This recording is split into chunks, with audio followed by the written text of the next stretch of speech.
hemos diseñado un temario para poder preparar a las personas en debate, en expresión oral, pensamiento crítico y en una agenda socialdemócrata.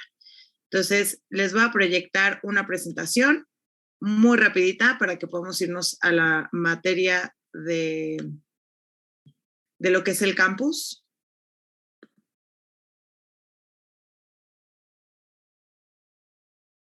Pero bueno, justo en lo que se van conectando las personas que hacen falta.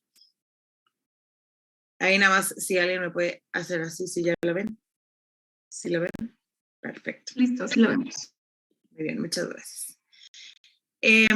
Bueno, esta es una escuela nacional de formación. Los objetivos primordiales de este campus van a ser desarrollar un modelo de formación política a través o a partir del pensamiento crítico, impulsar el posicionamiento de voceros y voceras. Queremos que todos ustedes estén participando en medios de opinión, que tengan espacios en columnas, en programas de televisión, que vayan desarrollando las habilidades que adquieran en este espacio, en este campus, y que las puedan poner en práctica para hacerse voceros y voceras activos. Queremos que este espacio se vuelva un semillero de perfiles locales, debatiendo problemas locales, generando agenda local. Vamos a intentar siempre vincular lo que debatimos y los problemas que, más bien, la agenda que discutimos en este espacio a temas estatales como tal, y por eso hemos hecho los grupos de WhatsApp más regionalizados. Queremos que este sea un espacio de encuentro entre juventudes, sociedad civil y academia. Queremos generar en ustedes un hábito político, es decir, que sea una actividad que hagan periódicamente, ¿no? Que no sea una actividad de una vez, que no sea un foro y que ya no vuelva a suceder, sino más bien que estemos entrenando un músculo en ustedes para que puedan desarrollarse en el ámbito público. Y queremos hacer una red local vinculada a una agenda nacional, ¿no? Que a pesar que estemos como inmersos en las agendas locales, debatiendo las problemáticas que tienen nuestros estados, nuestros municipios, que sí sepamos eso, llevarlo o pensarlo a una agenda global nacional. No, todo esto fue inspirado a través de una escuela, la sociedad de debate más grande de todo el mundo, que es la Sociedad de Debate de Oxford. Y para mostrarles de qué se trata, pues esta escuela ha formado a referentes y líderes internacionales en todos los ámbitos, no solamente políticos, sino que hay artistas, hay deportistas, y creemos que ese método se puede replicar como una herramienta para formar a los liderazgos del futuro, que son ustedes quienes van a tomar estas clases. Les voy a poner ahorita un videíto de la Sociedad de Debate de Oxford para que vean de qué se trata.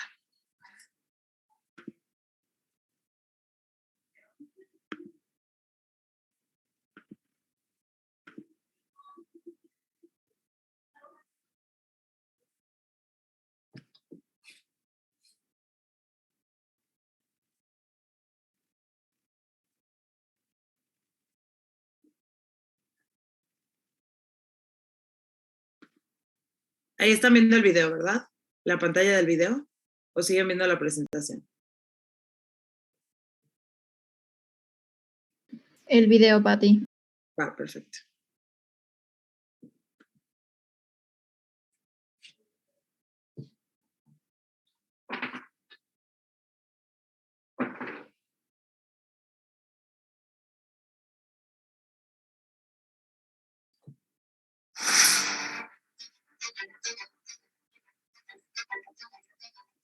There is a desperate need for a new idea.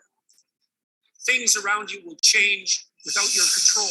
You can't just stay where you are. You have to be prepared for the next thing that's coming. The future is yours. Lo voy a poner de nuevo para que lo vean completo, porque creo que no se está viendo, pero ahí está. There is a desperate need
Pati, no se escucha el video. ¿Por qué no me dicen? ¡Qué bárbaros! ¿En serio no se escucha? ¿No se oyó nada? Nope. Jesus. Bueno. A ver. Vamos a hacer una cosa. No lo puedo poner desde la presentación. Entonces, igual ahorita vemos qué es lo que está pasando con el audio, pero se los podemos pasar al final sin ningún problema. Así ya lo ven todos al mismo tiempo. El punto es que estas habilidades les van a poder ayudar a desenvolverse en muchos contextos. Queremos replicar este modelo de preparación, de formación, y pues estás en el lugar correcto si les interesa poder desenvolverse en muchos ámbitos, ¿no? Bueno, como ya se habrán dado cuenta, ustedes tienen unos coaches regionales y tienen varios embajadores en los estados que nos han ayudado a consolidar los grupos de WhatsApp, a mantenernos en contacto con ustedes y que puedan tener un contacto más directo, que no sea un contacto nacional, sino más bien sean personas que están dentro de sus regiones. Estos son los perfiles que están en cada una de las regiones. Tenemos a gente en Jalisco, en Guanajuato, en Estado de México, en Ciudad de México, en Yucatán, en Coahuila, en Morelos, en Querétaro. Entonces, ubiquen a sus coaches, embajadores regionales, a los administradores de sus grupos. Esas son las personas con las que pueden mantener el contacto si tienen alguna duda. Y a grandes rasgos, cómo va a funcionar el temario del campus es, ahorita en marzo vamos a iniciar con una preparación general para que ustedes tengan las capacidades de poder argumentar, de refutar en tiempo real, de expresarse cada vez mejor. Esa preparación va a durar de marzo a julio. Una vez que lleguemos a julio, en este periodo también se van a estar dando encuentros regionales para que se conozcan también entre ustedes, nos conozcamos en varios lugares del país, los vamos a regionalizar de nuevo. Y después de julio, cuando acabe como esta preparación en temas de argumentación, de oratoria, vamos a tener preparaciones más específicas, como en temas selectos de política pública, en temas electorales, en derecho parlamentario. Pues ya depende ahí cada quien de los intereses que tengan, pero vamos a tener justo agendas ajustadas a los intereses de cada una de las personas que están aquí. Y en octubre vamos a tener un gran encuentro nacional en donde vamos a participar todos y todas las que estamos aquí, indiferentemente si entramos o no a concursos de debate, si ganamos o no los debates. Todos y todas nos vamos a juntar en octubre para conocernos y para ir formando esta red a nivel nacional que les platicábamos en el inicio. Entonces, nada más para que se entienda un poquito el formato de las clases, vamos a tener un día a la semana una clase de debate que va a ser estilo la de hoy, va a durar de 1 hora a 1 hora y media máximo, y vamos a tener otro día a la semana una clase de formación en el temario socialdemócrata. Por ejemplo, la siguiente semana nos va a dar la clase de desigualdad Viridiana Ríos, que seguramente la conocen. Es una persona que estudió en Harvard, que es columnista, que es opinóloga, y nos va a dar una clase la siguiente semana, el jueves 30, para que lo vayan agendando. De todos modos, les vamos a mandar toda la información a los grupos de WhatsApp, pero vamos a tener una clase de desigualdad con ella. Y los fines de semana vamos a dedicarlos para hacer ejercicios de debate. Entonces, no quiero quitar más tiempo con este momento de explicación de qué es el Campus Naranja. Si tienen alguna duda, nos la pueden hacer llegar. Yo creo que vamos a irnos directamente con la clase. Sé que probablemente hay varias dudas, pero podemos aguantarnos hasta el final de la explicación de la clase de hoy que la va a dar Liz. Liz es nuestra coach regional del norte, ella es de Baja California y nos va a ayudar a dar la clase del día de hoy. Entonces, le voy a pasar el micrófono, guarden sus dudas y hablamos al final de esta capacitación. Hello, buenas tardes. Avísenme nada más ahorita si pueden ver la pantalla completa. ¿Aquí ya la ven completa? Ya vemos tu presentación en pantalla completa. Liz. Perfecto, muy bien. Les voy a pedir el apoyo también aquí a mis chicos del staff para poder estar vigilando las intervenciones que se vayan a hacer, las dinámicas. Y ahora bien, pues vamos a entrar a la materia. Primeramente, como dice Patti, dándoles la bienvenida a este proyecto que nos entusiasma mucho poder estar hacerles llegar a ustedes en todos los estados de la República. Tenemos al día de hoy más de 800 personas inscritas y ustedes hoy se están dando el tiempo de poder estar en este proyecto que para nosotros es un sueño, es una meta cumplida, y particularmente hoy que vamos a ver una comunicación efectiva, es el primer punto, consideramos así, para que ustedes empiecen a poder reconocer herramientas que vayan a poder utilizar en lo que va a ser el temario de debate, así como va a ser también sus intervenciones en radio, televisión, en podcast y en cualquier área donde ustedes se vayan a desempeñar, en donde necesiten emplear un lenguaje que puedan adaptar ya sea para distintos sectores. Hoy principalmente lo que queremos demostrarles es que una comunicación no tiene que tener una etiqueta, sino que tiene que sentirse cómoda y que debe de hacer sentir cómoda a la persona que te está escuchando. De primer momento, mi nombre es Carmen Lizeth González Mendoza, soy de Baja California, abogada, luchadora por los derechos de las mujeres víctimas de violencia y actualmente me encuentro litigando en la ciudad de Ensenada. Soy campeona nacional de oratoria ante el Tribunal Electoral del Poder Judicial de la Federación. Esto cuando tenía 21 años, estaba en quinto semestre de la universidad y fue un concurso en el que algunos de ustedes a lo mejor puedan haber conocido, que te convoca el Poder Judicial de la Federación a través del Tribunal Electoral. Fue una participación que para los que hemos hecho oratoria entendemos que tiene es una disciplina muy, muy cuidadosa en cuanto a retórica, en cuanto a ademanes, y en este tipo de certámenes pues fue un poquito más técnico. Sin embargo, vengo practicando la oratoria desde hace más de 14 años, desde que tenía 10 años, y con lo cual me ha dado la experiencia para entender que la oratoria no es nada más el arte que conocemos, que veíamos en la secundaria o en la primaria, sino que la oratoria es en sí el saber persuadir, el poder comunicar algo efectivamente, el hacerlo como un arte, pero que debemos hacerlo adaptar a la realidad que tenemos hoy día. Hoy encontramos también que la oratoria también se puede hacer a través de medios digitales, medios informáticos, y hay que saber adaptar ese mensaje que tenemos en mente. Entonces, bien, hoy los objetivos que se esperan para esta primera sesión es poder hacer uso de la asertividad al momento de comunicar un mensaje. Y ahorita se estarán preguntando qué es lo que se entiende por asertividad. Lo vamos a ver más adelante.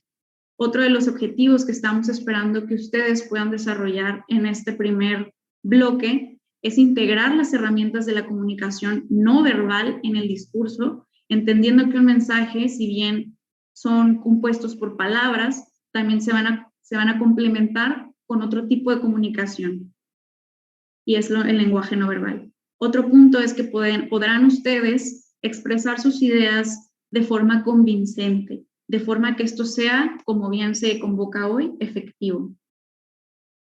Ahora bien, ¿por qué se habla de una comunicación efectiva?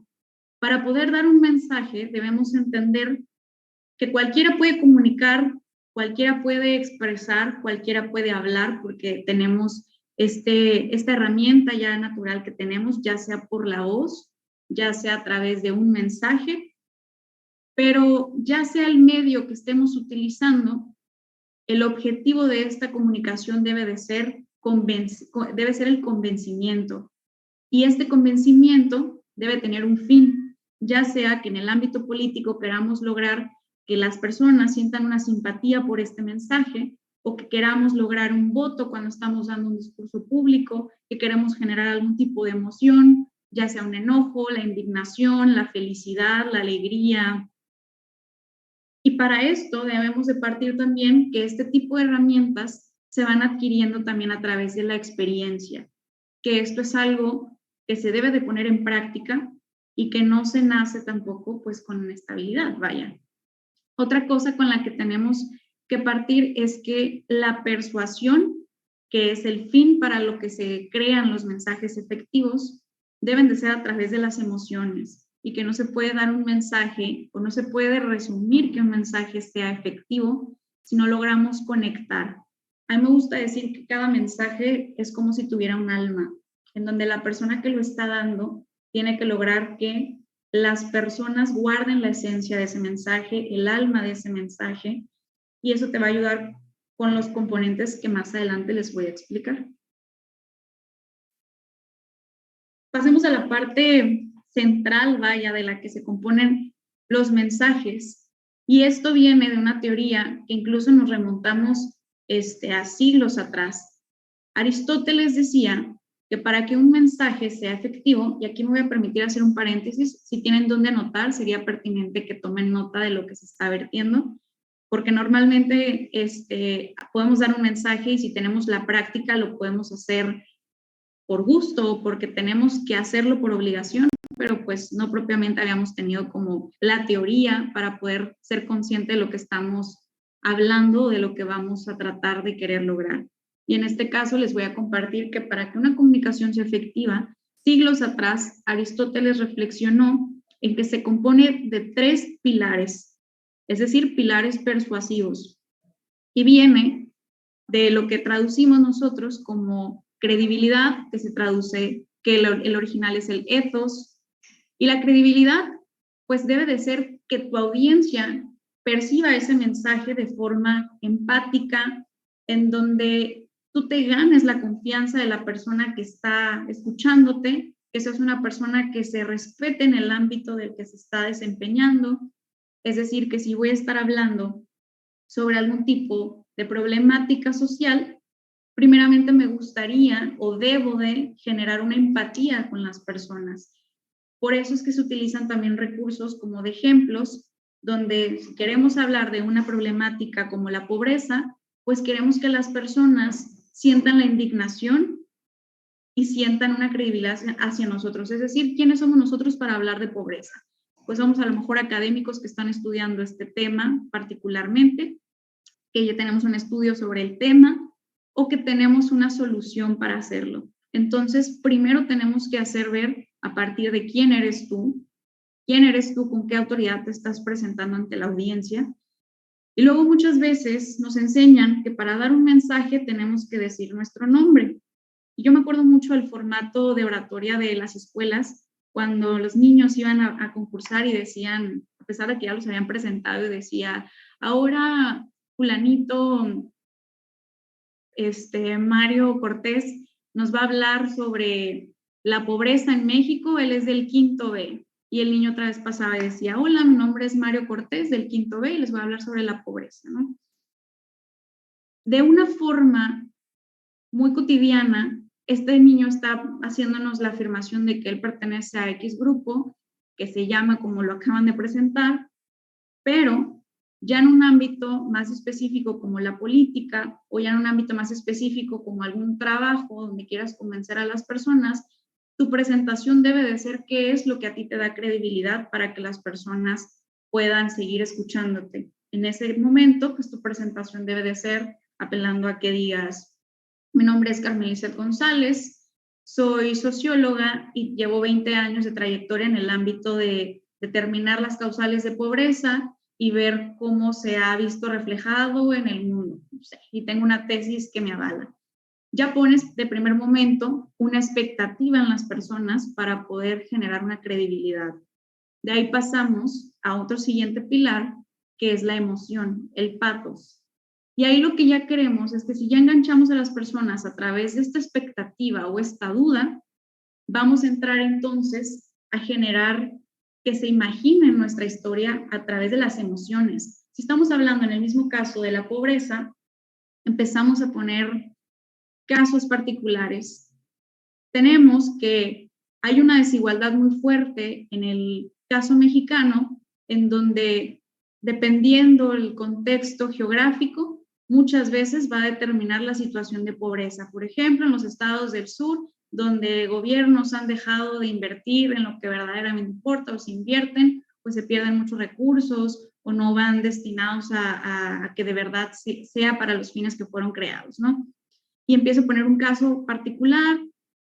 Algo que sirve mucho en este tipo de mensajes, pues es individualizar a un caso más directo. Por ejemplo, En la tesis que estuve realizando, encontré que doña María, que tenía que caminar 30 kilómetros para llegar al abastecimiento de agua y de ahí regresar otros 30 kilómetros a su casa para poder estar antes de las 6 de la mañana cocinándole a sus hijos, pues vive una situación mucho más fuerte que la de una ama de casa que vive en el norte de Monterrey y solamente tiene que prender su estufa.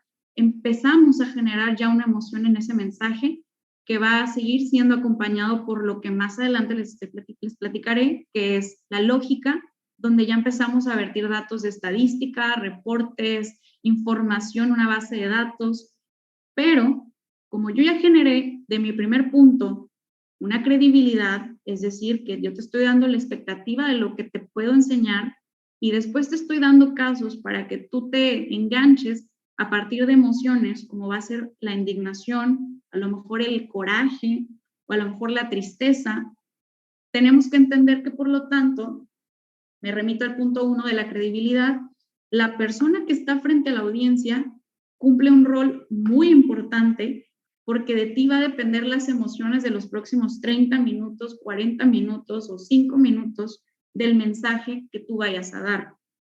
Obviamente que si tienes mucho más tiempo, el reto es mantener a las personas enganchadas durante el tiempo que estás hablando. Si vas a hablar nada más 10 minutos, pues el reto también es poder tener la habilidad para lograr que estos 3 pilares estén en tu mensaje.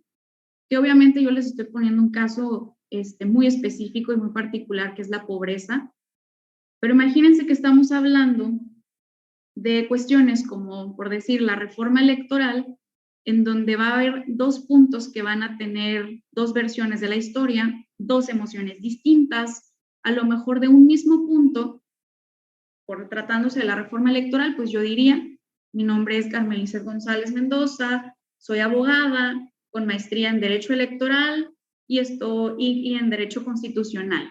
Entonces ahí ya empecé a generar mi credibilidad y no me voy a alargar mucho en eso, voy a partir con la emoción. Estamos viendo que existe una serie de irregularidades en materia constitucional que se están queriendo avalar a partir de la práctica legislativa mal hecha y que con ello, al tener mayoría y un consenso, pues está tratando de perfeccionar un error de inconstitucionalidad, apelando a que si son mayoría, entonces está bien.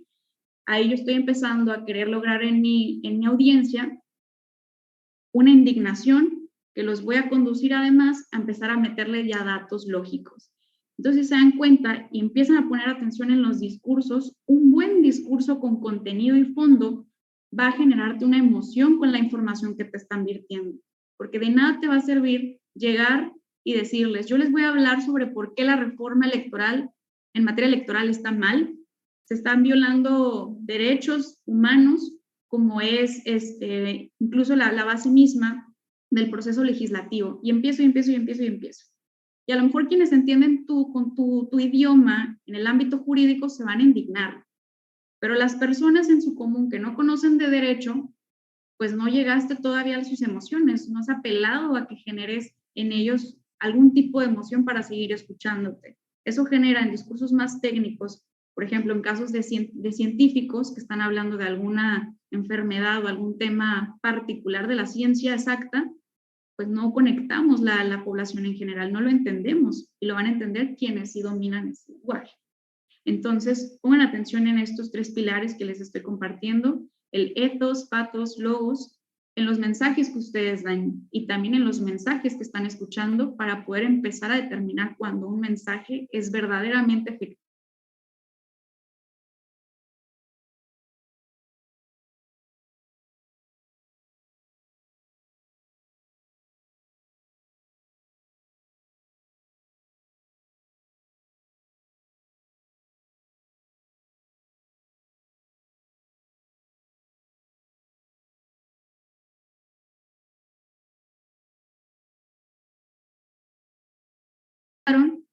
Si nunca se lo habían planteado, eso es algo que me gustaría leerles. Aquí les voy a dejar una encuesta que va a aparecer en sus pantallas, en donde les pido que por favor puedan participar.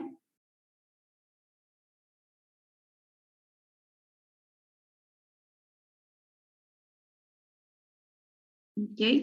Y de igual forma, cuando vayan teniendo preguntas que vayan teniendo, háganlas en sus grupos de WhatsApp.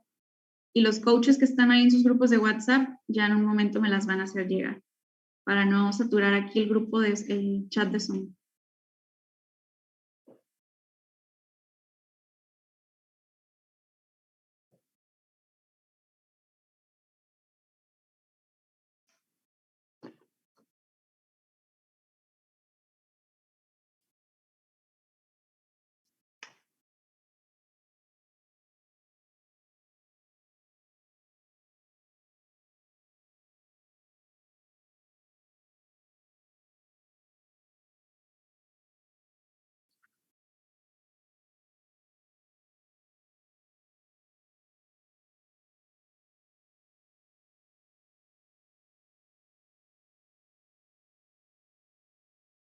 Ok, miren, ahorita estoy viendo que de las personas que han participado me están diciendo, parece ser que hay 300 personas ahorita en este Zoom.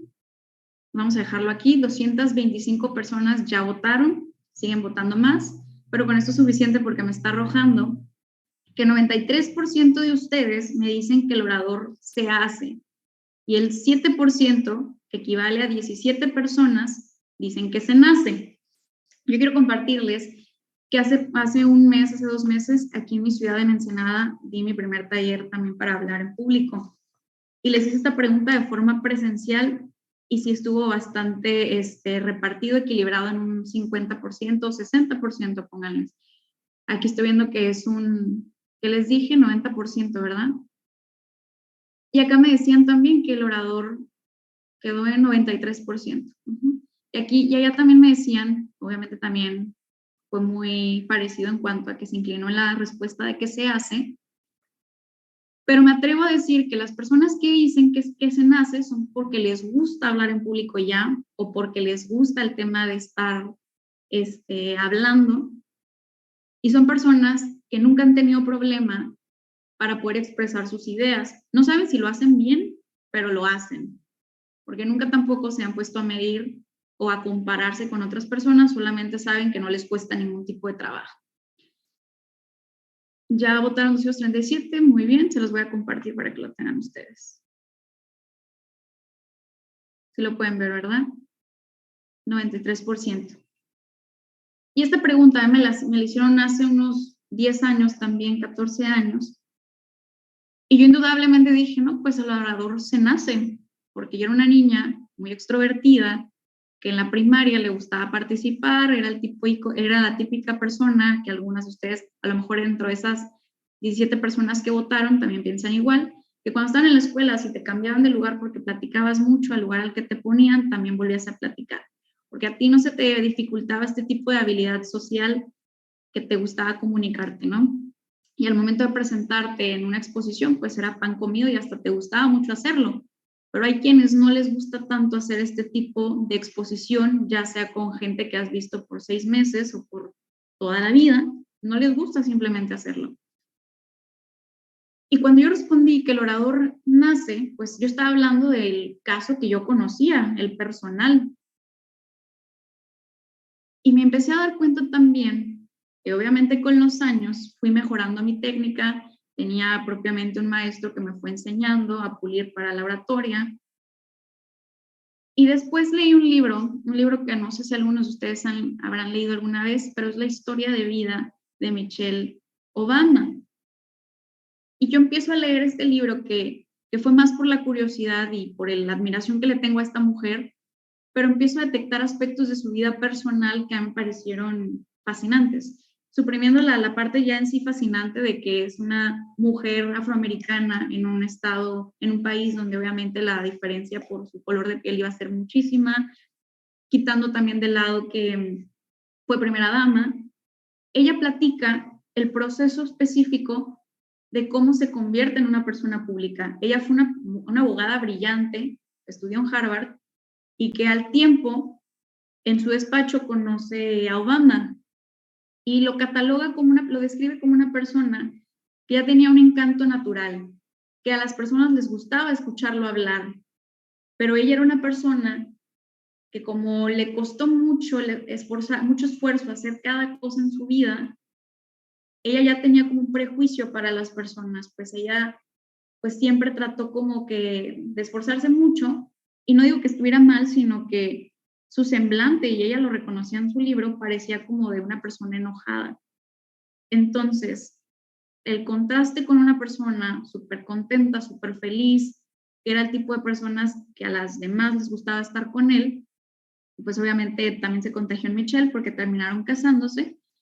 Pues ella platicó que cuando él estaba también ya como abogado ejerciendo, él tenía un proyecto, una visión de proyecto político con los demócratas, y empezó él solito, y me parece mucho incluso como el ejemplo de Movimiento Ciudadano, porque era un partido, pues y bueno, si bien allá tienes de dos sopas, pero él como personaje, pues era un desconocido, de familia inmigrante, hawaiano, donde, pues si bien era brillante también, pues no venía de una descendencia de una persona, de familia con dinero, pero él sí tenía esa habilidad de comunicación que cuando llegaba a las iglesias, escuelas, a grupos, en las casas donde se reunían, y él les platicaba que tenía la visión de ser diputado o de emprender un proyecto político, la gente le creía.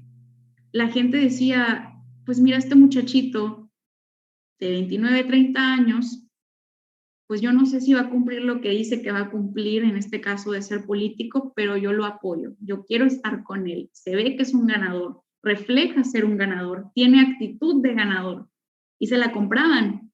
En cambio, Michelle detestaba ir a ese tipo de eventos, ella no hacía ese tipo de eventos, y lo que hacía era por voluntad propia, pero no por estar en una especie de campaña como lo hacía Barack, pues Barack parecía que todo el tiempo estuviera en campaña. Entonces resulta que cuando ya Barack empieza a subir, le empiezan a detectar que él era habilidoso, y la gente lo empezó a respaldar y empezó a ganar más simpatizantes y más simpatizantes. Pues ella trabajaba muy bien en el área que era más como técnica, ya no estaba de frente, como si lo hacía Barack. Y total que Barack ya llega el momento en el que empieza a hacer campaña para las elecciones regionales, distritales, por ahí va el tema. Entonces, le llaman a Michelle y le dicen, pues tú eres la esposa, tú también tienes que aparecer en los mensajes, en las entrevistas, la gente quiere escuchar quién podría ser también nuestra primera dama.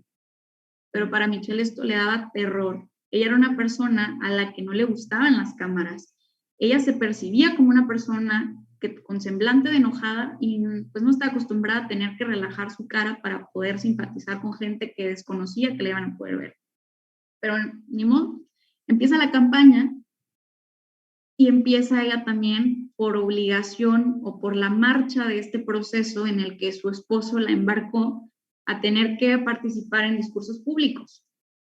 Y en algún momento, estando en Milwaukee, en un auditorio, ella empieza a dar un discurso sobre patriotismo, sobre su nación, lo poderosa que es. Y resulta que de repente empieza a ver las noticias, ya más tarde, ya que se acaba el evento, y llega todo el equipo de asesores de Barack y le dice a Michelle, oye, ¿qué hiciste? Estás en todos los noticieros y te están atacando de que no eres patriota, que odias a tu país y que pues principalmente estás enojada con tu país. Pero pues cuando resulta que le habían sacado en un discurso de lo que ella habló durante 40 minutos, 10 segundos que cortaron, en donde ella está diciendo que por primera vez en su vida se sentía verdaderamente orgullosa de su país. Así, y lo vuelvo a repetir. Por primera vez en mi vida adulta me siento verdaderamente orgullosa de mi país. Y las personas que analizan los discursos, los comentaristas de los noticieros, estaban diciendo, es que esta mujer odia a su país. Y era un spot que estaban pasando. Es que esta mujer odia a su país. ¿Cómo que por primera vez en su vida se siente orgullosa siendo de un país tan grandioso como Estados Unidos, potencia? ¿Qué es lo que te molesta de tu país? Y de ahí los republicanos pues estaban agarrando para decir que pues estas personas querían pretender gobernar Estados Unidos de Norteamérica, pues no sentían patriotismo. Pues resulta que el verdadero mensaje que Michelle había dado, y se los voy a leer, decía, este año hemos aprendido que la esperanza ha vuelto. Y permítanme que les diga una cosa. Por primera vez en mi vida adulta me siento verdaderamente orgullosa de mi país. No solo porque a Barack le ha ido bien, sino porque creo que la gente anhela un cambio. Estaba desesperada por ver a nuestro país avanzar en esa dirección y no era la única que se sentía frustrada y decepcionada. He visto a gente que desea cerrar filas en torno a cuestiones comunes básicas y eso me llena de orgullo. El mero hecho de ser testigo de ello es un privilegio. Ella en el contexto se estaba refiriendo a que por primera vez un hombre de la tangible de poder acariciar la presidencia de los Estados Unidos, que las personas afroamericanas ya estaban empezando a creer que su voto valía, que podían salir, que merecía la pena participar en política, porque ellos representaban a un grupo que había sido vulnerado históricamente. Pues ahora resulta que los republicanos habían sacado de contexto 40 minutos de mensaje de un texto que no le tardó más de 2 minutos en decir para cortarlo a 10 segundos. Y ella reflexiona de este episodio de su vida diciendo que aquel fue su primer puñetazo y que por lo visto se lo propinó ella sola. Al intentar expresarse de forma informal, había olvidado la importancia que podía tener cada frase y sin ser consciente de ello, había ofrecido a sus detractores un festín de 14 palabras. Entonces ahí, yo cuando estaba leyendo ese libro, o sea, me hice una pausa para entender lo importante que es que no solamente basta saber hablar bien, o saber hablar, perdón, sino hacerlo bien. Que no porque a lo mejor ella llevaba ya la práctica de 6 meses en campaña, está exenta tampoco de que descontextualicen lo que está diciendo y que incluso, si ustedes recordarán, o estuvieron siguiendo también cómo estuvo ya la salida ya de los Obamas, Michelle le gustaba aparecer en los programas, salía con Oprah, salía incluso con artistas, salió en con un conductor cantando en el carro. O sea, ella ya era una mujer demasiado vivaracha que le gustaba ya compartir y pues prácticamente estar divirtiéndose. Pero cuando estaba en pre-campaña, a ella le costaba muchísimo dar un mensaje. Ella fue muy querida y se ganó ya el cariño siendo ya la primera dama, porque previo a eso, a ella le daba pavor los escenarios. Entonces aquí también podemos ver un claro ejemplo de que mientras a su esposo le encantaba hablar, que digamos, él fue nato, pero lo fue moldeando por cuestión de que tenía ya un desenvolvimiento por su personalidad. Michelle tuvo que aprender a la fuerza y eso le pudo costar incluso pues decepción o una molestia en la campaña de Barack, porque ella no era la candidata, pero ella era también parte de la campaña. Ahora bien, yo les quiero hacer otra pregunta. Le pido aquí a mi compañero Beto también que me apoye a hacerles llegar esta encuesta. Me gustaría preguntarles si el miedo a hablar en público se hereda. ¿Ustedes qué creen? Les va a aparecer aquí ya en pantalla las votaciones.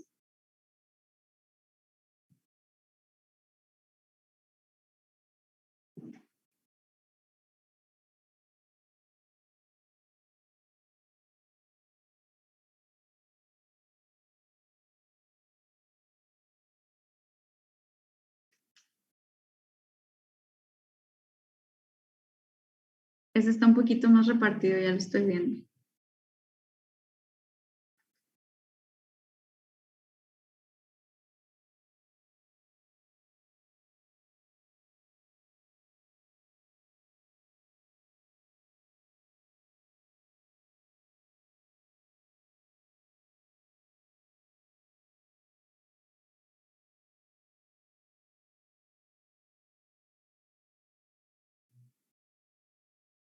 Y vamos a...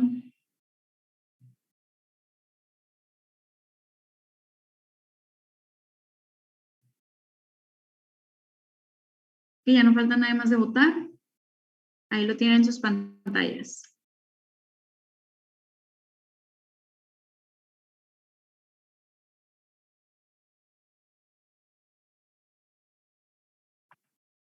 Muy bien, así lo vamos a dejar. Hasta ahorita votaron 246 personas y pueden ver aquí los resultados. Estuvo ya un poquito más proporcionado, más repartido. Aquí me dicen ustedes, un 68%, es decir, 169 personas opinan que el miedo a hablar en público no se hereda, ¿ok? Y aquí me dicen 81 personas que sí se heredan. Voy a abrir aquí el chat. Beto, ¿me apoyas también con eso? Nada más para ver algunas preguntas, para que me digan por el chat de Zoom. Los que dijeron que sí, que son los menos, empiecen a ponerme aquí en el Zoom su opinión. No, yo no puedo ver el chat.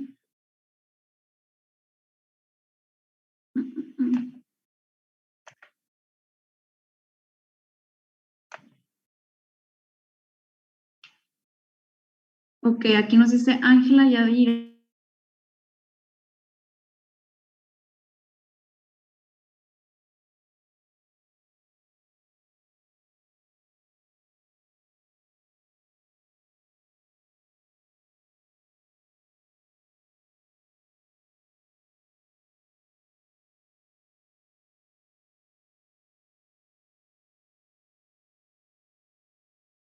Lo que ha vivido.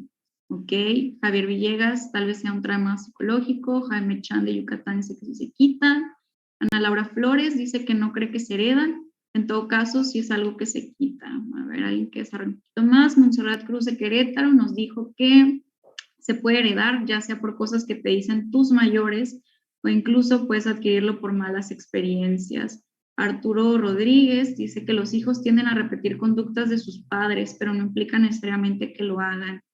Dice Frida de Jalisco que se hereda por muchos factores, entorno, formación, etcétera, y sí se quita. Y por último, a ver, nos dice Alondra Zacatecas, yo creo que no se hereda, es más como que adaptamos comportamientos. Ejemplos, si mamá nunca me da una opinión, nunca da una opinión por el miedo a que la juzguen, yo creceré con eso. Muy bien, pues yo les pregunté a ustedes, principalmente a los que votaron que sí se hereda, porque fueron los que menos creemos en eso. Fue más del 68% los que dicen de plano que el miedo a hablar en público pues no se hereda. Déjenme platicarles, como alguien por ahí dijo, no sé si fue Arturo, pero leí ahí un chavo que nos dijo la parte de la respuesta, que el miedo a hablar en público psicológicamente pues no es algo que se hereda, no es como que si yo nací con el temor, mi hijo vaya a nacer por una cuestión biológica con ese mismo temor. Obviamente la enseñanza de los padres es muy determinante, porque claramente que si alguno de nuestros padres sufre un trauma de hablar en público, pues seguramente nos va a querer proteger para nosotros no hacerlo, o incluso, caso contrario, algunos padres que digan, como yo tuve este temor, yo quiero que mi hijo no lo tenga, y a lo mejor lo inscribo a la clase oratoria de Lisset, ¿no? No sé. Pero, un poquito más amplio, el miedo a hablar en público va más particularmente al miedo en sí. Y el miedo en sí se remonta incluso desde la época de las cavernas, por el hecho de que el miedo a hablar en público es el temor a ser juzgado, es el miedo a no encajar en la manada, a que tu manada te vaya a rechazar. Y tomando en cuenta que desde la época de las cavernas, la manada era muy importante, porque si estabas fuera de la manada simplemente te podías morir, no comías, o te podían matar porque no tenías la suficiente fuerza con los animales que existían en aquel determinado tiempo. El miedo a hablar en público para muchas personas se traduce igual al miedo a morir. Tú sientes y empiezas a hacer actividades, conductas para no hablar en público, lo evitas a toda costa, porque es un temor que se puede equiparar incluso a la muerte. Y este temor se traduce desde ese tipo de experiencias en donde tenías que encajar con la manada. Por eso debemos de partir también de quienes no les gusta hablar en público, pues no es algo tan fácil para quienes somos un poco más extrovertidos, que lo vemos como algo muy básico, porque para otras personas debemos entender que les genera un pavor equiparable a poder morir, como les estoy platicando. Entonces, si tomamos esto en cuenta, también tenemos que entender que hay ciertos roles sociales y que sabemos bien que también buscamos nosotros combatirlos, pero dentro de esos roles es incluso el buscar pertenecer a la manada. Aquí le voy a pedir a Beto que me apoye con una actividad que les voy a dejar, porque la manada también, ya en el plano del siglo XXI, pues la utilizamos nosotros como la manada de la escuela, la manada de tu casa familiar, la manada política, la manada de tu ciudad. Y cuando vas a dar un discurso, cuando vas a dar un mensaje, pues quieres encajar con tu ciudad, con tu salón de clases, con tus compañeros de trabajo, con tus jefes, entendiendo a ese grupo social como tu manada. Beto, ya estamos listos con la siguiente actividad. Ok, muy bien. Yo les voy a platicar entonces, a partir de este punto, que vamos a pasar a una actividad práctica, que ahora a continuación, a partir de lo que yo les he hablado, entendiendo que el miedo a hablar en público para muchas personas constituye incluso la muerte, o lo equiparable más bien a la muerte, y que es un pavor también incluso hablar con personas desconocidas, vamos a hacer en esta primera clase una actividad práctica. Le estoy pidiendo aquí a uno de los chavos, Beto Amor, que me apoye porque ustedes van a entrar a un grupo en donde van a estar con sus coaches regionales al azar y van a tener que desarrollar a la persona que le toque, no les voy a decir quién o qué porque no los conozco, pero ahí se van a distribuir a las personas que les toque, van a desarrollar un discurso de máximo 3 minutos por persona del tema que ustedes quieran. No algo particular, no se vale presentarse y decir quiénes son y hablar por 3 minutos de ustedes, no se vale eso. Se trata de que ustedes agarren un tema random al azar y lo desarrollen por 3 minutos. No todo les va a tocar participar, pero pues va a ser a quienes tengan, ya sea por cuestión del azar, que se pongan de acuerdo en el Zoom. Sus coaches les van a dar las instrucciones para cómo se van a distribuir y sus coaches también van a tener un cronómetro para poder medir estos 3 minutos. Tienen que aprovechar estos 3 minutos porque hagan de cuenta que quieren obtener un fin, como lo que les había platicado en la primera filmina, que para poder comunicar hay que hacerlo con un fin, con un objetivo y lograr también la persuasión. No es nada más rellenar el tiempo con 3 minutos. Así que si ya estamos listos, vamos a pasar a las salas de Zoom. ¿Cómo estamos con ese tema, Beto? Ok, va que va.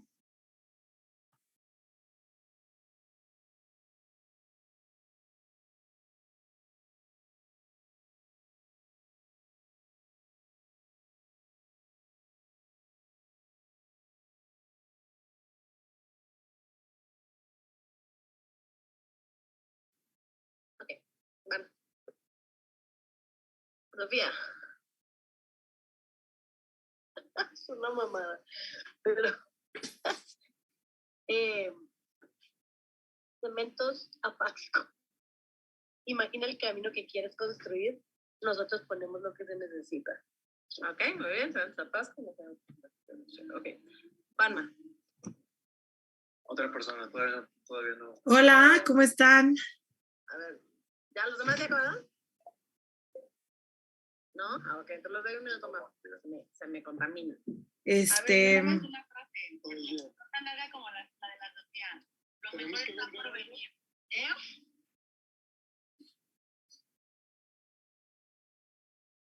Muy bien. Bueno, vamos a hacer este ejercicio. Yo creo que también vamos a dar posibilidad de que no sean necesariamente 3 minutos. Creo que 3 minutos es muchísimo. Pero también vamos a intentar hacerlo voluntario. Lo que yo les sugeriría es piensen en un mensaje a partir de sus historias, ¿no? De quiénes son o de dónde vienen o la historia de sus abuelos, de sus papás, algo que genere justo los 3 factores que nos enseñó Liz en la clase. ¿Hay alguna persona que sí quiera voluntariar para hacer el ejercicio? Solamente van a pasar 3. Si no, voy a tener que elegir al azar. No está tan complicado. Bueno, sí, la verdad sí es muy difícil hablar durante 2 minutos, 2 minutos y medio al principio. Pero bueno, si no se animan, primero voy a elegir. Ya vi que Karen tiene ahí la carita de no. Así que va a elegir a mí. Pero bueno, vamos a nominar a Karen a que participe en este ejercicio. Es de confianza, también para que no les dé miedo a ustedes, a todos los demás que están aquí. Pero vamos a darle contraria. También este ejercicio, el objetivo es que ustedes se den cuenta lo difícil que es llenar 2 minutos, ¿no? Sí, es muy, muy, muy complicado. Pero bueno, vamos a darle, ¿ok? Te vamos a dar 2 minutos para que tampoco esté tan cañón, Karen. ¿Estás lista? ¿Quieres 30 segundos de pensar, de estructurar? Me agarraste así en curva, Pati. Pero Ya. vamos a darle, a ver. Sí, es complicado. Es de lo que sea, ¿verdad? O sea, de lo que sea. Es de lo que sea, de algo que a ti te mueva a hablar, de una causa en específico, de tu historia, de lo que sea. Ok, vale, pues ahí va. Venga. Bueno, yo radico en la Gustavo Madero, aquí en la Ciudad de México, y las principales necesidades que yo he visto principalmente son que no hay agua. O sea, el agua se va súper temprano en las casas, la gente no tiene acceso a ellas. Incluso el alcalde lo que hace es pasar en pipas, regando ahora sí que las áreas verdes, las pocas áreas verdes que hay, y pasa mojando ahora sí que son estas, ¿cómo se llaman? Los locales. Les pide a los locatarios que cierren sus cortinas para poder lavárselas cuando ni siquiera tienen agua. Entonces, en sus casas, ¿no? Para sus necesidades básicas como lo son el bañarse. Entonces, creo que es muy importante el primero atacar las necesidades de las personas, priorizar realmente qué necesidades tienen y después ya ver cómo lo del programa que ahorita están bajando, que es Enchula tu barrio o Enchula tu colonia, algo así. Entonces creo que es muy importante primero empatizar con la gente, saber qué realmente necesita la gente y, como decía, ¿no? Manejar unas políticas públicas, pero desde las necesidades de las personas, no nada más porque estoy legislando y se me ocurrió hacer esto, ok, sí, pero realmente que ayuden a la gente y empatices con las necesidades que tienen. Y bueno, esa es una de muchas que hay. Otra es la inseguridad hacia las mujeres, está muy cañón. Muchas mujeres se pierden en los paraderos, principalmente indios verdes. Creo que hemos escuchado algunos casos virales que se hicieron. Entonces creo que sí es muy importante el también empatizar con esas mujeres principalmente. Y claro, la seguridad es muy importante para todos, pero hay que tomar medidas, ¿no? Ya seas como un usuario independiente o formes parte de alguna autoridad que pueda auxiliar, pues sí es muy importante que también pongamos de nuestra parte. Dime que ya fueron 2 minutos, Pati. Estuvo bien, y eso que le bajamos 1. Karen logró hablar por 1 minuto 54 segundos, que es bastante bueno para hacer la primera vez, la verdad. O sea, digo, al final les voy a dar un mini feedback a todos, pero de entrada haber llenado 2 minutos es un logro. Okay. A ver, ¿quién más se voluntaria para la actividad o los elijo así al azar?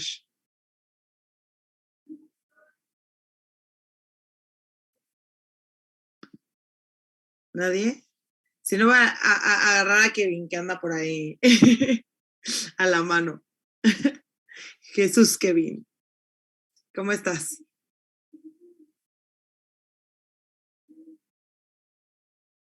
No, ya veo otra víctima por aquí. A Lucero. ¿Qué tal? Buenas noches, mucho gusto. Hola. Jesús Enríquez.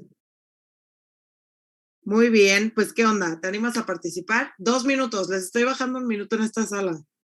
Ok, sí, me parece bien. Realmente no, es una experiencia nueva para mí. Venga. Y sí me interesa la verdad. Buenísimo. Jesús Enríquez, de aquí del municipio de San Nicolás, Monterrey, aquí en Nuevo León. Y escuchando a la compañera Karen respecto a la problemática, también aquí en el municipio de Nuevo León y de Monterrey contamos con esa problemática del tema de inseguridad hacia las mujeres. También ha habido casos en contra de las mujeres y sus derechos. La verdad es que se tienen que renovar las leyes o reformas para que de cierta manera se sientan mucho más protegidas, porque por más que hablen en redes sociales y en Televisa o cadena nacional, sigue habiendo casos igual o mayor, y pues a diferencia de otros sexenios o años, se está subiendo la tasa de muchas incidencias.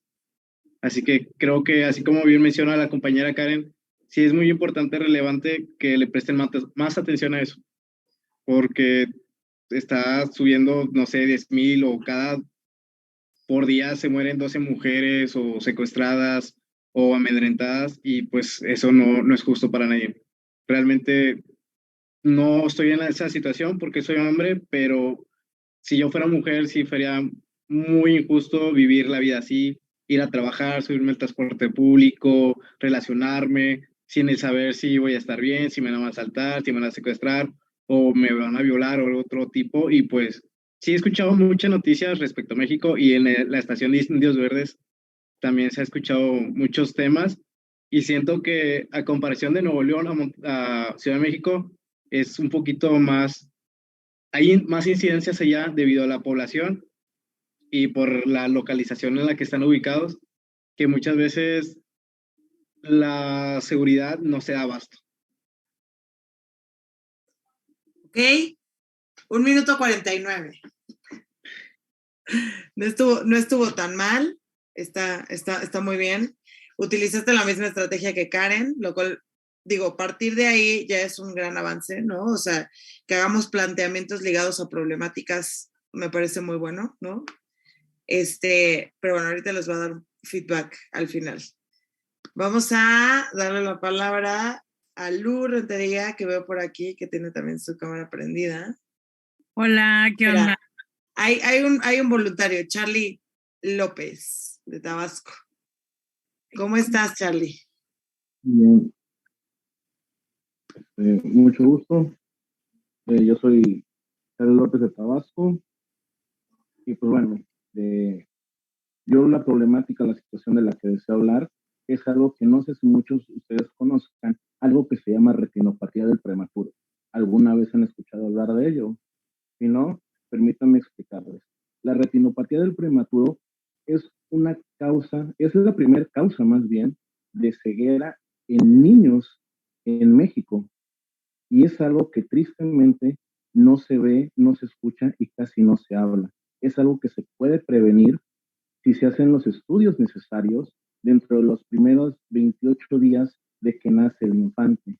Lamentablemente, en muchos estados como es Tabasco, no hay quienes puedan realizar esos estudios, no hay la atención médica necesaria, y por ello hay tantos niños ciegos o que nacen con esta discapacidad, que con esta condición la van desarrollando y les afecta su vida al momento en el que, cuando ya se llegan a enterar o se llega a tomar cartas en el asunto, ya no se puede hacer nada. Si realmente el sector salud también viera, invirtiera y pusiera en prioridad ciertas cosas, se podría erradicar por completo la retinopatía del prematuro. Dado que, como mencioné anteriormente, si en los primeros 28 días la pueden detectar, hay tratamientos que garantizan hasta un 95% de eficacia si se detecta y se trata a tiempo. En el tiempo que yo tuve a mi hijo ahí internado en cuidados intensivos, descubrí que de los 14 niños que estaban en terapia intensiva, 6 desarrollaron la retinopatía del prematuro. Uno quisiera decir, pues bueno, uno puede ser, 2, pues bueno, coincidencia, pero ya 4, ya 5, ya 6, realmente se habla de un caso de negligencia, de falta de preparación o de falta de conocimientos, de atención necesaria en el sector salud aquí en Tabasco, para poder evitar esta situación que lamentablemente afecta no solo al infante, afecta también a las familias, porque es el aprender, el cambiar todo un estilo de vida. Las personas se ven afectadas indirectamente. En el caso de mi esposa, su madre, al principio también fue un duelo que ella vivió, no porque el bebé fallezca, sino porque la vida que ella imaginaba que iba a poder tener con su hijo se viene abajo, cambia, y es comenzar a adaptar, a conocer, a buscar. Y lamentablemente en el sur-sureste no todos los estados cuentan con lugares para poder darles una capacitación adecuada a estas personas, a estos niños, lo que son los centros de atención a débiles visuales o invidentes. No todos los estados los tienen. Entonces, imagínense la problemática. Aquí en Tabasco hay personas que vienen desde Chiapas, que vienen de Veracruz, porque cerca de sus estados o donde ellos viven, no hay donde puedan darle esa atención adecuada para el desarrollo y la formación de su hijo desde la estimulación temprana. Es una problemática que no se ve, que muchas veces no se entiende, pero que existe y cada vez afecta a más personas. A nivel nacional solo existe una doctora que atiende lo que es la no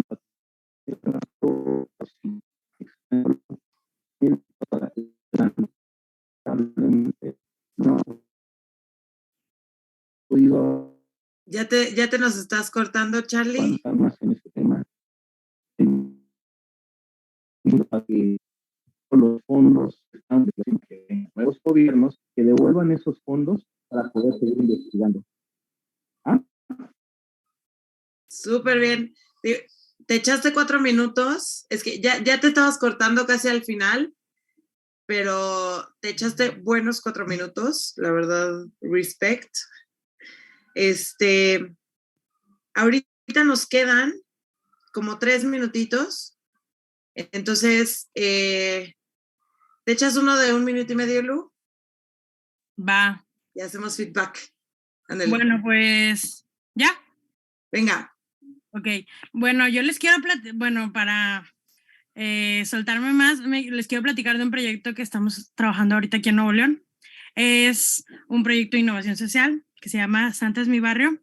La verdad, inició como una idea de tenemos que acabar con el pandillerismo en una colonia en Santa Catarina, pero ya conociendo porque eran quejas de los vecinos, pero ya conociendo a los niños, a los jóvenes que están involucrados en estas pandillas, porque, o sea, sí son pandillas y todo ese rollo, pero no, o sea, viene más desde un tema como del clasismo, de que las colonias privadas no les gustan que estos chavos se junten en la plaza porque ya creen que andan haciendo desmadre, reventando cosas, cuando no es así. O sea, los chavos realmente simplemente estuvieron encerrados sus últimos años de primaria, secundaria, durante la pandemia, y ahorita pues apenas están saliendo a socializar, a conocer el mundo, pero no tienen actividades suficientes para realizar. Entonces nuestro proyecto empezó de ser bueno, vamos a eliminar este pandillerismo que existe,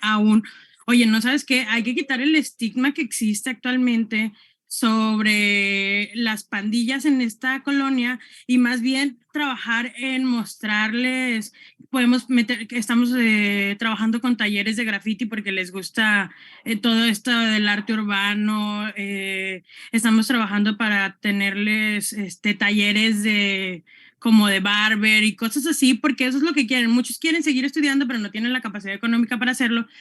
Se les va a buscar desde un lado becas, pero también que empiecen a prepararse como para tener una profesión, para que de todos modos no se queden ahí en el limbo y que salgan de ese estigma de que son pandilleros y ya de ahí no van a salir. Y bueno, eso es... Muy bien, no manches, te echaste 2 minutos sólidos. Muy bien. Oigan, pues bueno, o sea, yo creo que el primer reto que vamos a encontrar en estas actividades sí es llenar el tiempo de hablar, ¿no? O sea, muy pocas veces tenemos la capacidad de, o sea, fuera de que sea una cosa como con coherencia, con estructura, llenar los tiempos puede ser muy complicado, ¿no? Y sobre todo si, digo, aquí es un poquito más sencillo, no sé a quién se le facilita más hablar en la cámara, pero lo que sí es que me pareció muy bueno justo que Karen y Jesús hayan empezado con el tema de la problemática, ¿no? Se inician hablando sobre una cosa que les parece importante, interesante, dolorosa para muchos públicos, pero lo que tenemos que buscar, sí, un poco es despertar interés en la audiencia, ¿no? O sea, ¿por qué a mí me importaría un problema de la GAM, ¿no? ¿O por qué a mí me importaría un tema específico de un lugar de Monterrey, ¿no? O sea, no tiene que importarme, porque en realidad, o sea, lo que también nos platicaba el que habló de la retiniopatía, igual y a mí no me... Ahí está Charlie. Me corta la... Ahí está Charlie, sí, está muy locochón, pero eso despertó mucho interés, ¿no? Porque es un tema distinto al que escuchamos siempre, ¿no? Y con eso como que logró captar un poco de nuestra atención. Ahora, a todo esto, después le vamos a tener que dar estructura, ¿no? O sea, porque sí es esto de, tenemos que lograr despertar interés para despertar el etos, ¿no? Que es lo que nos decía Liz, que es lo que genera emoción en el público, ¿no? Luego encontrar una forma de hacer conexión, que a pesar que yo no soy una persona que vive en la GAM, sí me interese el problema, ¿no? O sea, porque es doloroso para muchas de las personas que te escuchan el tema del agua, y además que esté localizado en tu alcaldía, importa que lo escuchen, ¿no? Y creo que también tendríamos que terminar o encaminar todo esto a llegar a una conclusión, ¿no? Si yo ya detecté un problema, si lo estoy trabajando en mi colonia, ¿en qué va a terminar eso? ¿En una solución, en una propuesta, en una queja, ¿no? ¿Qué sentido tiene todo el discurso, toda la línea discursiva que armamos, ¿no? De todos modos, la siguiente clase vamos a ver las partes de un discurso para que podamos hacer la argumentación, el razonamiento y luego sacar evidencia a partir de eso, pero me parece muy bien, un aplauso, porque llenaron muy bien los tiempos. Y ahora sí, vamos a irnos a la sala, ya no nos queda más tiempo, ¿sí? Pero bueno, ¿de aquí alguna duda? ¿Algo que aclarar? ¿No? ¿Todo bien? Digo, esto sí lo vamos a tener que estar entrenando desde el principio, llenar tiempos de hablar, tratar de que nuestros discursos o lo que digamos tengan estas tres partes que nos dijo Liz, pero que también tengan un poco de estructura. Y esto lo vamos a ir trabajando a lo largo del campus. Muchas gracias. Creo que aquí lo que tenemos que hacer es ponerle leave, salir de la sala, y nos va a llevar, no, a mí me va a sacar, no es cierto, no se salgan de aquí, no se salgan de No, aquí. Pati, es que esta es como la Esta es principal. la cero, sí, de aquí Ajá. no se salgan, por favor. Aquí vamos a ir recibiendo más bien a todos los demás que sí salieron a las salas. Una duda. Sí. ¿Estas sesiones se van a guardar? Sí, a todas las personas que asistan a las, todas estas sesiones se están grabando. Entonces, las vamos a tener como en un drive. Entonces, si alguien quiere tener acceso a ellas, puede tener acceso. Entonces, con que nos las pidan después, sí, se las pasamos. También va a ser muy importante eso, que se escuchen a ustedes mismos y que luego puedan ver como las intervenciones que hicieron. En 9 segundos se acaban los break rooms. Pero va a estar muy divertido. Y esta es la primera vez.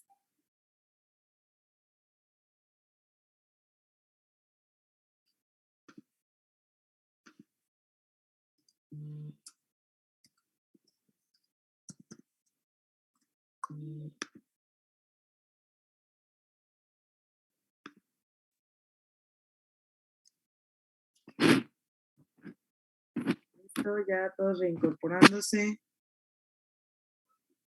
Creo que en algunos rooms no les dio tiempo de hacer el feedback. Pero aplauso porque varios de ustedes lograron llenar los 2-3 minutos. que es un gran paso. Listo, ya están llegando, ¿verdad? Listo. Yo también me quedé a finalizar un feedback, pero les voy a comentar a manera general lo que estuve viendo también en los grupos que me estuve paseando. La idea en general de poder desarrollar un tipo de asalto mental, que es desarrollar en 3 minutos un tema de tu elección, es que nuestra primera opción debe de ser irnos por un tema en el que nos sintamos cómodas, cómodos, donde a lo mejor ya es un tema que tengamos la información y que no nos cuesta tanto desarrollarlo. El reto aquí consistió en poder organizar tus ideas para que se ajustara a 3 minutos ante un público que no conoces, que a lo mejor pueda ser experto en la materia que tú desarrollaste, que tenga a lo mejor mucho más información que tú, y ser juzgados también. Una de las cosas que se facilitan en este tipo de dinámicas, principalmente a través de Zoom, es que muchas veces no estamos viendo a todas las personas que están, o aunque las estemos viendo, de alguna forma no se siente como tan real a que estuvieras en un escenario con 40 personas como las que estuviste ahorita a ti que te tocó desarrollar este tema. Personas que a lo mejor desconoces, te digo, que tengan este tipo ya de habilidades o de expertise en esa rama de la que tú estuviste hablando. Algunos hablaron aquí de materia electoral, de feminismo, de seguridad. Escuché a otros que hablaron de los Oscars, de películas. Entonces estuvo muy interesante ver esto. Y a manera de reflexión también me gustaría platicarles el cómo es que también esta información que yo les estuve dando previamente también sigue siendo vigente, en cuanto a que en la sala en la que yo estuve, aparte del feedback, les hice analizar si tenían los pilares que debieron haber empleado, que fue la parte de la credibilidad, la parte de las emociones y la parte lógica. Porque si bien en algunos casos a lo mejor no somos cineastas, para el quien habló de los Oscars, pero sí puedes desarrollar el por qué te interesa hablar de ese tema. Alguien ahí mencionó que porque acaba de pasar la entrega de los premios, pero a lo mejor pudiera ser que a ti te gusta mucho el tema, que disfrutas en tus ratos libres verlo y que lees sobre cinematografía, entonces a lo mejor puedes tener una noción un poco más clara o más desarrollada de lo que las personas en general la podemos ver. Eso, aunque haya sido un por qué te gusta, si bien no eres el cineasta o el productor de la película o de las películas, sí nos da un referente de que vas a ser una persona que tenga un dominio sobre el tema que vas a desarrollar. Entonces sí es importante como tip el poder establecer al inicio por qué podemos escucharte, por qué nos vas a intrigar, por qué debemos de mantener la atención, y de ahí jugar con la parte de las emociones y la lógica para poder hacer que el contenido que estés diciendo le resulte útil a tu audiencia a partir de la información, que eso se traduce en la parte de la lógica, logos, estadística, una base de datos, datos interesantes, algo que puedas aportarle a tu mensaje, acompañándolo de cómo vas a moldear para que esto sea también emotivo. Ahora bien, regresando a nuestra presentación, ya la están viendo, ¿verdad? ¿Dónde nos quedamos? Nos vamos a pasar ahora, Sí. ok, a la parte de las actitudes en la comunicación. Y es muy interesante porque a lo mejor no muchos notan que utilizan algún tipo de actitudes. Obviamente, dentro del ámbito político, pues una que obviamente no queremos es la timidez o la sumisión. Y esto se va a detectar cuando las personas se expresan con un volumen de voz muy baja, habla poco fluido, es decir, que se traba, puede llegar a tartamudear, se bloquea, que sientes que se te va la información por más que ya la tuvieras repasada o entendida o que la dominas, empiezas a dudar de tu información, se generan espacios de tiempo cuando estás hablando, un silencio que llamamos incómodo para quien está hablando, las muletillas. Pues los premios Oscar fueron en el mes de febrero, pero esta vez fue en marzo.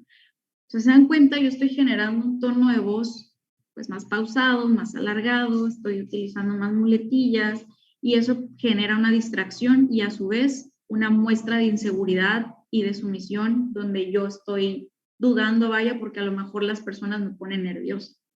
Otra cosa que se puede apreciar en este tipo de actitudes es que nos rehusamos a mantener un contacto visual con las personas que nos están viendo, nos están escuchando. Podemos mirar hacia abajo, hacia el piso, mirar nuestras manos. La cara tensa ni siquiera produce algún tipo de gesticulación facial. Los dientes también tensos, apretados, los labios como que no está generando un semblante más fluido. Las manos, ese es un tema también particular ahorita porque estamos en Zoom.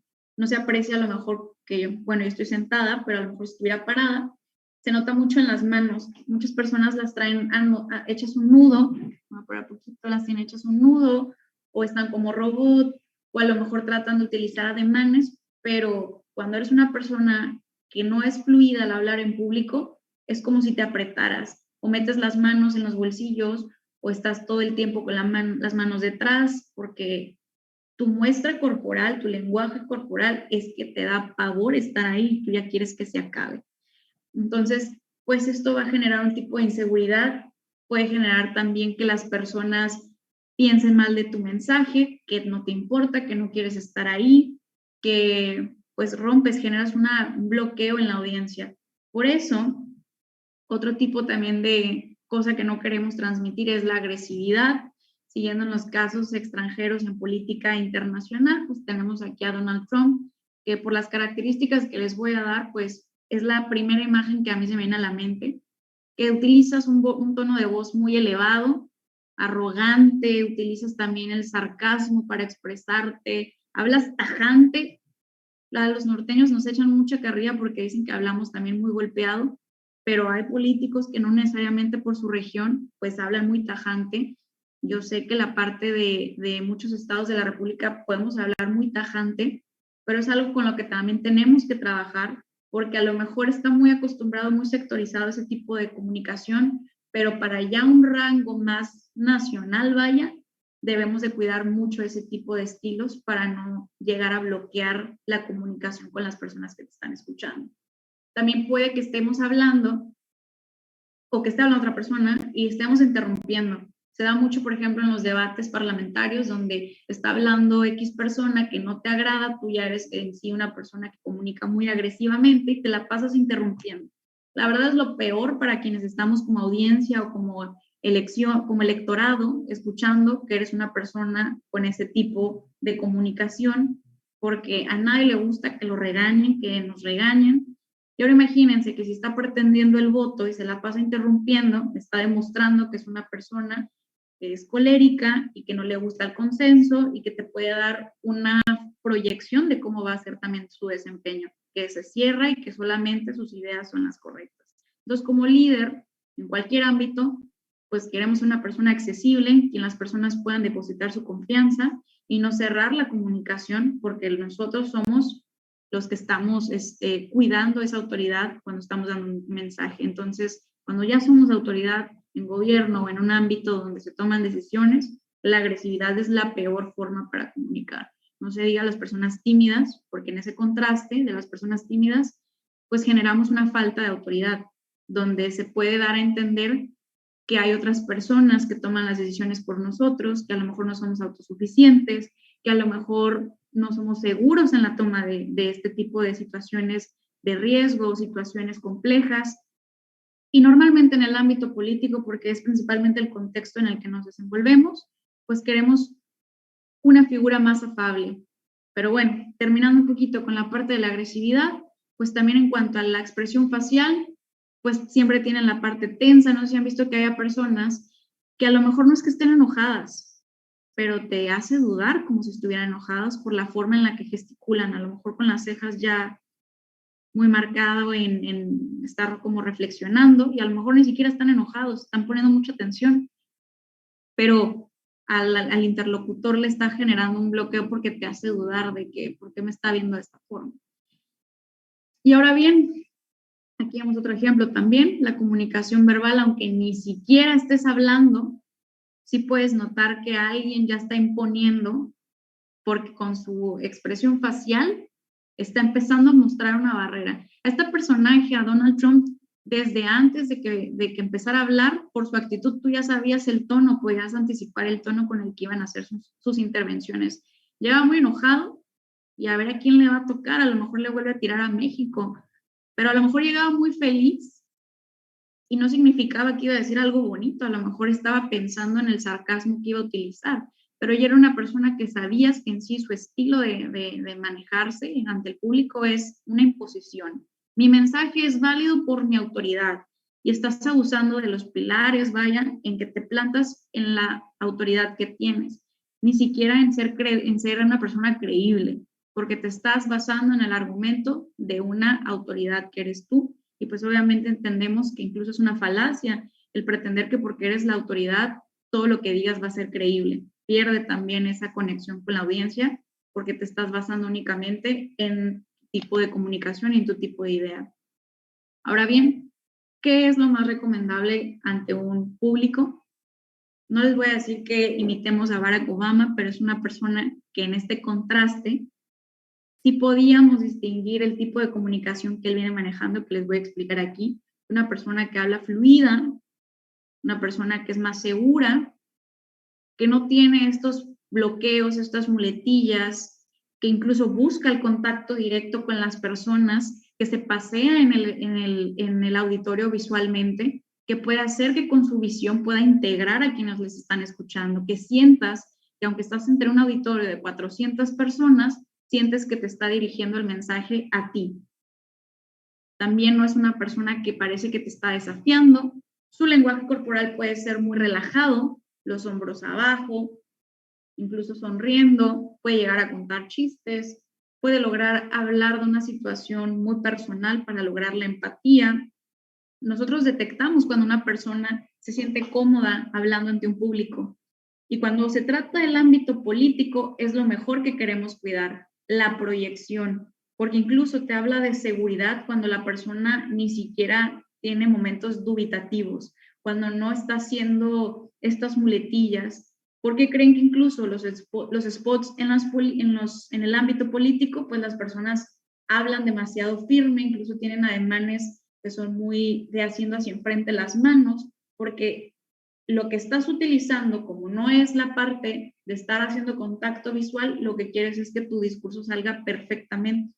Entonces, los políticos transmiten porque no tienen que cuidar el no tener errores. Ellos entienden muy bien que para lograr conectar con las personas, tienes que pulir muy bien la forma en la que vas a hablar. Y cada palabra está muy bien pensada cuando son discursos ya preparados, cuando son intervenciones ya planeadas. El reto, la habilidad, la práctica se genera obviamente cuando ya se dan asaltos mentales como los que tuvimos ahorita, donde a lo mejor tú eras el candidato y te preguntan, oye, Gael Vázquez de Yucatán, ¿tú que quieres ser candidato a diputado? Me gustaría que nos hables sobre el 8M.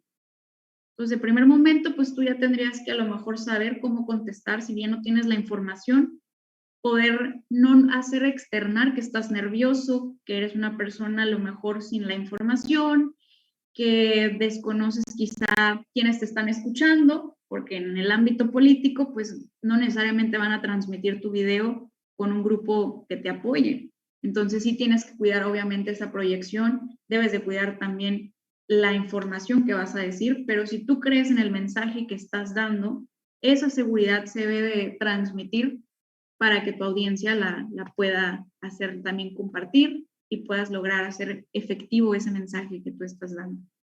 Ahora bien, aquí vemos otra imagen también de este personaje. Yo soy muy fan de la familia Obama, por eso les puse aquí estas imágenes. No les quise poner tanto aquí del ámbito mexicano para no generar algún tipo de controversia o algún tipo aquí de proselitismo previo, que cuidamos que todavía esté esto muy formativo, acaso de ejemplo, ¿no? Y ahora bien, ¿cómo podemos lograr que la asertividad se vea reflejada en la comunicación o en los discursos? Pues primeramente es generar también, a partir de nuestros discursos que hemos dado previamente, ser conscientes en los errores que utilizamos. Va a sonar demasiado obvio, pero es la realidad. Tenemos que estar grabándonos y viendo qué es lo que hacemos para detectar qué tipo de acción o qué tipo de acción repetimos y puede ser molesto, qué cosa debemos de integrar. En este caso, en el contenido de un discurso, pues les compartía los 3 pilares, que es la parte de la credibilidad, la parte emotiva la parte lógica, pero que esto también se complementa con las actitudes en la comunicación, que tú obviamente necesitas aplicar una asertividad, y es decir, el ser también específico en que la forma en la que miras a la gente va a comunicar. Cuando estás en un ámbito político, pues que tienes que integrar a las personas con tu mirada, es decir, pasearte por el escenario visualmente, no necesariamente moverte si estás detrás de un podio, que necesitas también utilizar un tono de voz en el que pueda ser fluido, alto. Si tienes un micrófono, no necesitas hacer ese tipo de subida de tono, pero sí hacer una modulación con las pausas, lograr identificar cuál es el problema que tú estás teniendo y empezar a corregir problemas. A lo mejor en una situación de tu vida diaria, no sé si les ha pasado cuando empiezas a reflexionar el, hubiera dicho esto, es que no le hubiera dicho lo otro, es que a lo mejor cuando empecé a decirle esta justificación a mi jefe, estaba mirando hacia otro lado y pues no me lo creyó, ¿no? Empezar a hacer una especie de revisión de todo lo que estás haciendo en tu día a día, llevado a la práctica cuando estás dando un discurso, para empezar a aplicar este tipo de herramientas que les hemos estado dando. Y como les digo, es llevar una bitácora. A lo mejor suena bastante pesado, pero no es nada difícil. Cuando yo empecé, era simplemente grabar mis participaciones y empezar a detectar incluso cosas tan simples como que al final parece que me fui corriendo y ni siquiera terminé de recibir los aplausos. Que terminé mi participación y a lo mejor ya luego me estaba bajando. Cuando también, incluso cuando estás diciendo nada, estás comunicando. O sea, al momento de generar una expectativa, cuando empiezas y vueltas a ver a las personas no saben ni quién eres, pero tú ya tienes que empezar a comunicar con tu actitud, porque obviamente va a ser muy notorio el que llegues molesto o el que llegues triste, llegues enojado y de repente quieras empezar a agarrar el micrófono y empezar a hablar con las personas.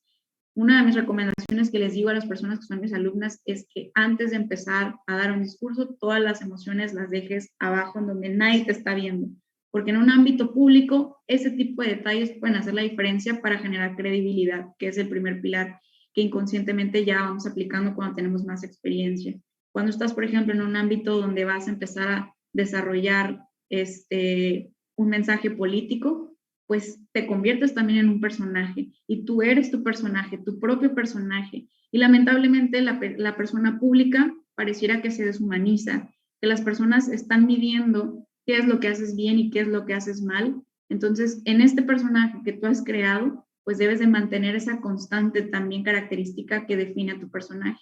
Con Barack Obama, pues también es una persona que es una persona asertiva, que tiene derecho a estar triste, que tiene derecho a estar enojado, pero tú también decides cuándo lo vas a compartir. Sin embargo, por el ejemplo que les ponía de Michelle, donde ella ni siquiera estaba enojada, pero la hacen ver como una persona enojada y que detestaba a su país, le llegó a costar muchas críticas que en su momento, pues a ella le hicieron sentir que podían perder la campaña.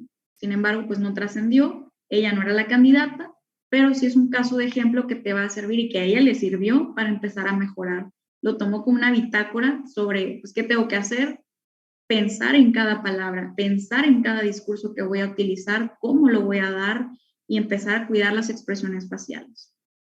Esta fue la primera clase, obviamente van a surgir muchísimas dudas, hay más cosas en específico que queremos platicarles, pero esto es una probadita de lo que tenemos más adelante en el Campus Naranja. Vamos a ver también temas como lenguaje corporal, vamos a ver también cómo desarrollar mucho más en espacios como plataformas digitales, cómo empezar a también aprender a redactar tus discursos, la ciencia detrás de los discursos, cómo poder debatir un tema, y lo vamos a ver en las siguientes clases. Entonces, esta primera clase es una introducción para que ustedes detecten cuáles son las herramientas y los pilares para comunicar efectivamente a partir del método aristotélico que les compartí y seguidamente de las actitudes en la comunicación. Yo les voy a dejar una tarea más que va a hacer que ustedes este mismo discurso que dieron en los rooms de Zoom lo puedan volver a practicar, ya sea que lo escriban, se graben de cuerpo entero y se imaginen que los están escuchando muchísimas personas. Que ese video, que si bien no lo van a compartir, va a ser para ustedes, les sirva como bitácora. Si nunca has dado un discurso o si nunca te has animado, en este caso quienes se quedaron con las ganas de poder participar, las ganas de poder participar, que ustedes puedan tener este primer video que van a hacer como bitácora y a partir de ahí puedan seguir desarrollando el qué les hace falta mejorar para poder emplear en sus siguientes intervenciones. Por el momento ha sido todo para esta primera clase. Les agradezco mucho. Aquí el staff también, si quieren compartir algo en nombre del Campus Naranja. Sí, muchas gracias, Liz. Esta es la sesión pues introductoria, es apenas como la punta del iceberg de todo lo que vamos a estar viendo en las siguientes sesiones. Esta semana nada más va a haber esta clase, pero la siguiente semana tenemos la preparación en temas de debate, que pueden elegir si la toman el martes o el jueves. De aquí en adelante ya ustedes van a poder elegir entre esos 2 días. Si toman la clase el martes a las 8 o el jueves a las 8. Y el jueves a las 7 de la tarde va a ser la clase de desigualdad con Viri Ríos. Entonces, para las personas que tomen la clase el jueves, va a estar un poco más pesado, pero sería terminando la clase de Viri Ríos que tendríamos la clase en temas de argumentación y de debate. Entonces, esos son los avisos parroquiales. De nuevo, cualquier duda que tengan, nosotros les vamos a hacer llegar la presentación que nos enseñó Liz, si nos da chance ella. Se las vamos a pasar a los grupos, pero cualquier duda que tengan, ahí pueden comunicarse con sus coaches regionales o con sus embajadores de los estados y hacernos llegar cualquier duda o aclaración que tengan. Entonces, por ahora ya los dejamos ir porque ya son las 9:40. Vamos a tratar de terminar todas las sesiones antes de las 9:30. Pero muchísimas gracias a todos los que se unieron el día de hoy. Esperamos su feedback, que nos den qué podemos mejorar, qué podemos cambiar, qué se les haría mejor, si más cortas, más largas, más dinámicas. Todo esto lo vamos a ir ajustando sobre la marcha. Muchas gracias también, un gusto. Aquí en Baja California tienen aquí a su coach también que les esté apoyando. Estamos en comunicación. Muchas gracias, banda. Nos vemos en la siguiente semana. Bye. Saludos a todas y a todas. Gracias. Bye. Saludos a todos. Saludos a todos. Gracias. Bye.